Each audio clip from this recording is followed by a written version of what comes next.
60,000 रुपए तक का ही बजट है। उसके अंदर पीसी हमको बिल्ड करना है, ऑनलाइन क्लासेस करना है, स्टूडेंट है, बच्चा पढ़ाई करता है, उसको देना है, क्या कर सकते हैं। साथ में कंप्यूटर क्लासेस वगैरह करना है, या फिर इसके अलावा मार्केट में दुकान है, डिजिटल स्टूडियोज वगैरह खोलना है, थोड़ी मोड़ी फोटोशॉप पे फोटो प्रोसेसिंग करना है, कोरल ड्रा चलाना है, या फिर ऑनलाइन फॉर्म वगैरह फिलअप करना है, क्या कर सकते हैं। बजट हमारा 7,000 का ही है, तो ये पीसी आप बिल्ड कर सकते हो। इसको हम लोगों ने बिल्ड किया है 6,500 से 7,000 में बिल्ड हो जाएगा, और ये सारे ही काम करेगा जिसकी हम लोगों ने बात किया है। क्या क्या यूज करने वाले हैं इसके अंदर, हम लोग लगाने वाले हैं i5 का सेकेंड जनरेशन प्रोसेसर, जो कि इस बजट में काफी अच्छा है। 4 कोर 4 थ्रेड्स का प्रोसेसर है, बजट कम है हमारा, इसीलिए इससे हम लोग काम चलाएंगे। बाकी जिस मदरबोर्ड पे लगने वाला है वो है कंसिस्टेंट का H61, जिसका प्राइस मात्र 1100 से 1200 रुपए के अंदर मिल जाता है। डायरेक्टली M.2 NVMe SSD के ऊपर लगता है। NVMe SSD की बात करते हैं, इसके अंदर हम लोग लगा रहे हैं कंसिस्टेंट का ही 256 GB का M.2 NVMe SSD, जो कि बेहतरीन परफॉर्मेंस देगा, और इसका प्राइस 1500 से 1800 रुपए के बीच में आ जाता है। रैम की बात करते हैं तो 2 रैम हम लोग कंसिस्टेंट का ही लगा रहे हैं, 4 GB।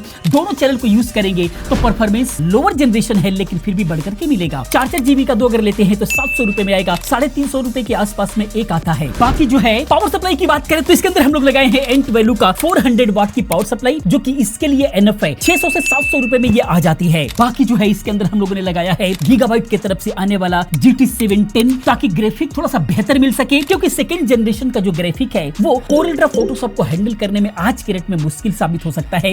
इसीलिए हम लोगों ने थोड़ा सा उसको बूस्ट किया और ये GT 710 यूज किया। अगर ये सेकंड में आपको मिल जाता है, रीयूज्ड में मिल जाता है 2,500-3 हजार रुपए में, तो आपको ले लेना चाहिए। नए में तो थोड़ा सा महंगा मिल सकता है। तो ये सारी चीजें अगर आप मिला करके बिल्ड करते हैं तो ये 7,000 रुपए के अंदर बिल्ड हो जाएगा। देखते हैं परफॉर्मेंस कैसा निकल करके आता है। चलिए चलते हैं डेस्कटॉप पर। तो दोस्तों आगे है डेस्कटॉप पर, आइए देखते हैं। पहले कॉन्फ़िगरेशन देखते हैं। यहाँ पर Intel Core i5 का 2500 प्रोसेसर लगा हुआ है, 4 कोर 4 थ्रेड्स का प्रोसेसर देख सकते हैं। और ग्राफिक की बात करें तो Nvidia GeForce GT 710 लगा हुआ है। आइए इसका परफॉर्मेंस देखते हैं। इसके अंदर MS ऑफिस की अगर हम लोग बात करें तो उसको टेस्टिंग करने का कोई मतलब नहीं, टाइम का वेस्टेज था। बिल्कुल भी कोई दिक्कत नहीं आएगी, क्योंकि ऑलरेडी हम लोगों ने GPU भी लगा रखा है थोड़ा ठीक ठाक, तो उसके लिए तो बिल्कुल भी सोचना ही नहीं है। इसको हम लोगों ने हैवी टास्क पे टेस्ट किया। उसके लिए हम लोगों ने Corel Draw 2021 का एक हैवी फाइल ओपन किया, साथ में फोटोशॉप को हम लोगों ने ओपन किया, एक हैवी फाइल को ओपन किया, साथ में ब्राउजिंग भी हम लोगों ने करने की कोशिश किया। बिल्कुल मल्टीटास्किंग में हम लोगों ने यूज किया। प्रीमियर प्रो को हम लोगों ने ऑन किया, जो कि इसके लिए बिल्कुल भी नहीं है। ऑन हो गया किसी तरीके से, लेकिन उस पे काम नहीं कर सकते। पहला रिजल्ट यही है। बाकी अगर हम Corel Draw की बात करें तो उस पर हम लोगों ने रच करके काम किया है, बिल्कुल भी उस पर ओवरलोड देने की कोशिश किया है। Corel Draw के अंदर बिल्कुल भी दिक्कत नहीं आएगी। आप थोड़ी सी बड़े बड़े बैनर पोस्टर वगैरह भी डिजाइन कर सकते हैं इस ग्राफिक कार्ड को लगाने के बाद। लेकिन हाँ, फोटोशॉप की अगर हम लोग बात करें तो जो फाइल हम लोगों ने ओपन किया वो इसके लिए हैवी हो रही थी। तो अगर थोड़ा सा हैवी फाइल पर अगर फोटोशॉप में काम करना चाहते हैं तो उस कंडीशन में थोड़ी सी ये लाइक करेगा, थोड़ी सी नहीं, थोड़ी सी दिक्कत ही करेगा। तो इसीलिए फोटोशॉप हैवी वर्क करने के लिए नहीं है। हल्का फुल्का पासपोर्ट साइज वगैरह फोटो बनाना चाहते हैं, मार्केट में दुकान वगैरह है, तो आप बिल्कुल भी कर सकते हैं, कोई दिक्कत नहीं होगी। लेकिन हैवी वर्क के लिए नहीं है। बाकी ऑनलाइन सर्फिंग वगैरह की बात करें तो 4K की वीडियो भी हम लोगों ने प्ले किया, बिल्कुल भी आराम से चला, कोई दिक्कत नहीं है। मल्टीटास्किंग भी हम लोगों ने टेस्ट किया, कई सारे चैनल्स वगैरह, कई सारे ब्राउजिंग वगैरह भी हम लोगों ने करने की कोशिश किया। तो उस कंडीशन में ऑनलाइन सारे काम कर सकते हैं। ऑनलाइन क्लासेस वगैरह करना चाहते हैं आराम से कर सकते हैं, बिल्कुल भी आपको दिक्कत होने वाली नहीं है। इसके अलावा Corel Draw पे आराम से काम कर सकते हैं। MS ऑफिस से रिलेटेड काम है, आपका ऑफिस से रिलेटेड काम है, वो आप काम कर सकते हैं, बिल्कुल भी प्रॉब्लम नहीं होगी। बजट हमारा कम है, ग्राफिक कार्ड के साथ में 7 से 8 हजार रुपए के अंदर ये बन जाएगा, कोई दिक्कत नहीं, आप बिल्कुल भी आराम से इसको कर सकते हैं। बाकी आप लोगों का सवाल होगा कि जब GPU लग ही गया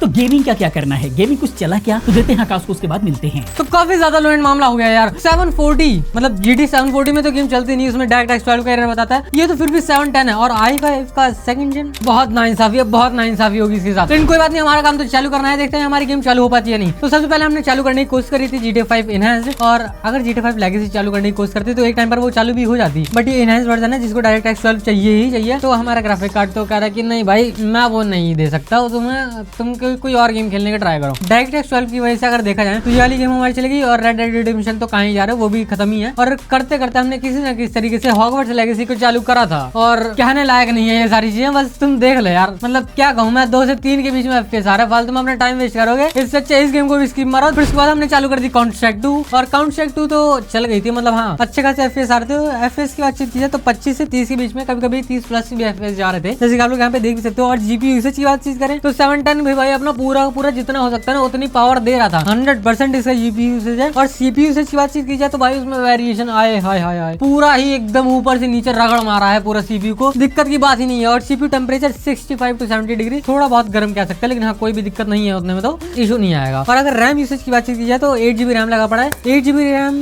पूरा यूसेज तो नहीं हो रखा हमारा, लेकिन फिर भी 6.5 GB के प्लस ही यूज रखा है। देख सकते हो कि फिर भी हमारी जो गेम है ना लो सेटिंग्स पर प्लेबल है। अगर आप लोगों को खेलना है थोड़ा बहुत, अगर इतने FPS में आप लोग खेल सकते हो, मतलब थोड़ा बहुत लैग फेस कर सकते हो, तभी जाके ये पीसी बिल्ड करना। बाकी नेक्स्ट टाइम हमने चालू करी थी फ्री फायर मैक्स, और फ्री फायर मैक्स तो भाई i5 के 3rd जनरेशन 4th जनरेशन पर भी थोड़ा बहुत ही ज्यादा लैग करती है। तो ये तो फिर भी सेकंड जन है और इसका कोई भी जीपीयू से मतलब होता नहीं है। जैसे कि आप लोग यहाँ पे देख भी रहे हो भाई, स्मूथ सेटिंग पर चालू करने की कोशिश करी है, बहुत ही ज्यादा लैग देखने के लिए मिल रहा है। मतलब हाँ अभी सिर्फ और सिर्फ बॉट लॉबी है, पूरा फुल मैप मैच है ये, और उसमें सिर्फ और सिर्फ बॉट आ रहा है, तो इतना लैग नहीं करेगा। लेकिन अगर रियल प्लेयर आते, थोड़ा सा फास्ट मूवमेंट होती, फास्ट एक्शन होता, तब जाके जो हमारा सीपीयू है ना वो झेल नहीं पाता इस चीज को, बहुत ज्यादा लैग मारता वो। तो अगर आप लोग खेलना है तो इस प्रोसेसर के साथ, अगर आप लोगों को फ्री फायर खेलना है ना 1 vs 1 का मैच खेलना, उससे ज्यादा ऊपर मत ही जाना, नहीं तो लैग करेगा बहुत ज्यादा वाला। तो इस गेम टेस्ट को यहीं पर एंड करते हैं। और अगर आप लोगों को कोई भी डाउट हो ना तो कमेंट सेक्शन खुला है यार, जरूर पूछना, और रिप्लाई तो मिलेगा ही मिलेगा, तुम्हारा भाई देता है रिप्लाई। कभी नहीं दिया भाई, कभी नहीं दिया रिप्लाई। तो दोस्तों ये था i5 सेकंड जनरेशन यानी 2500 के साथ में GT 710 का कमाल, जो कि आपने देखा। प्रोडक्टिविटी की अगर हम लोग बात करें तो आप बेसिक वर्क ही कर सकते हैं, MS ऑफिस की कोई दिक्कत नहीं है, कोरल ड्रा में आराम से काम कर सकते हैं। फोटोशॉप के अंदर थोड़ा सा हैवी फाइल पे काम करेंगे तो लैग करेगा, ये रिजल्ट रहा। ब्राउजिंग में सारे काम कर सकते हैं, कोई दिक्कत नहीं है। और डायरेक्टक्स 12 इसके अंदर नहीं है, जिसकी वजह से